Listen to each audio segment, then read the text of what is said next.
So mga mare, ayan nga, dahil na isa prank nga tayo ng lansones na iyan, ay akala natin sobrang hinog yung pala mga maliliit pa. At agad naman nga namin na pagdesisyonan nila dada na umalis na lang muna dito dahil sobrang liliit pa, babalik na lang kami siguro mga next month, ganon. Ganon pa man, kahit sobrang maliliit pa to mga mare, mga ilang months lang to, ay sobrang dami na nito at sobrang lalaki at sobrang matatamis na. At pagkatapos nga nun mga mare, ayan, sobrang busy nga ang person mga mare, kaya umalis muna kami dito ni dada dahil nga meron pa kaming isang pupuntahan. Sobrang laki ng mga pawis namin guys. Ayan, tingnan nyo naman. Meron pa nga akong ano sa ulo. Yun pala na isa prank kami. Wala pa palampo. I mean, may bunga kaso maliliit pa. Init!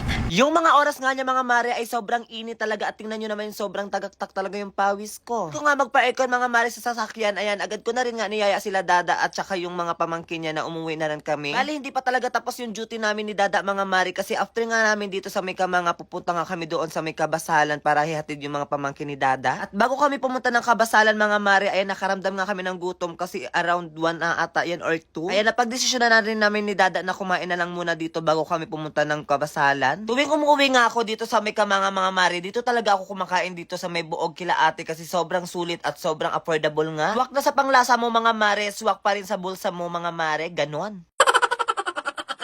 Sobrang daming pagpipilian nga dito mga mare at ayan, nalilito nga kami ni dada kung ano nga yung o-orderin namin kasi sobrang sulit at sobrang sarap nga yung mga tinda dito. Ayan, maya-maya nga lang yan mga mare, ayan, nakapag-desisyon na rin na nga ako kung anong uulamin ko at itingnan nyo naman si dada at di pa talaga makapagpili. At maya-maya nga lang yan mga mare, ayan, nakapagpili na nga yung dada nyo, ayan, nagpili nga siya dito na may sabaw kasi sobrang sarap talaga humigop ng sabaw ngayon. At nung nakapagpili na nga kami mga mare, ayan, hinihintay ko na nga lang yan maserve lahat yung mga in-order namin at para magchibuga na. Dahil nga yung mga araw na talaga yung mga mare ay sobrang busy talaga naming dalawa ni dada. At syempre mga mare, ganun pa man kahit sobrang busy nating person, ayan, kailangan talaga natin ng energy at kailangan din natin makapagkain on time. Yung mga oras nga niya mga mare, ayan, agad na rin muna ako nagtingin-tingin dito at naghingi na ako ng kanin sa amin para lahat para makakain na rin kami at tiningnan ko muna kung ano pa ang pwedeng ma-order. Yun sa tingin ko mga mare na okay na yung order namin, agad muna ako pumunta dito kay atin at kumuha muna ako dito ng pangsawsawan kasi alam nyo naman mga mare, sobrang sarap talagang kumain kapag may sawsawan na toyo. Parang kinahiligan ko na talaga mga mare na habang kumakain talaga ako, meron talaga ako dyang sawsawan na toyo. Yung mga oras nga niya mga mare, ayan, hinahanap ko nga dito yung kalamansi. Ayan, na kay dada pala yung kalamansi. Thank you sa'yo dada. At nung nakahanap na nga ako ng kalamansi mga mare, ayan, agad ko na rin nilagay dito sa may sawsawan ko. At after na nga nun mga mare, ayan, nung nakuha ko na nga yung mga order namin, I mean, nandyan na pala yung mga order namin na kompleto na agad na rin kami kumain kasi yung mga oras na yun ay sobrang gutom na rin talaga kami. Dahil nga mga mare, after namin kumain, hindi pa nagtatapos dyan ang aming mission dahil pupunta pa kami ng Kabasalan upang ihatid yung mga pamangkin ni dada mga mares. Total, wala naman talaga silang pasok kaya sa akin muna sila nagbakasyon, ganon. Di naman halata mga mare na sobrang gutom na kami ni dada, tingnan nyo naman. Bali, maaga kasi kami mga mare umalis ng bahay mga mare kasi sobrang layo nga ng Kamanga, within 2 hours din yung biyahe kaya dito na lang kami napagdesisyon na kumain. Sobrang nakakasatisfy talaga mare kapag sobrang gutom ka tapos yung mga hinaing pa sa'yo ay sobrang paborito mo, ganon.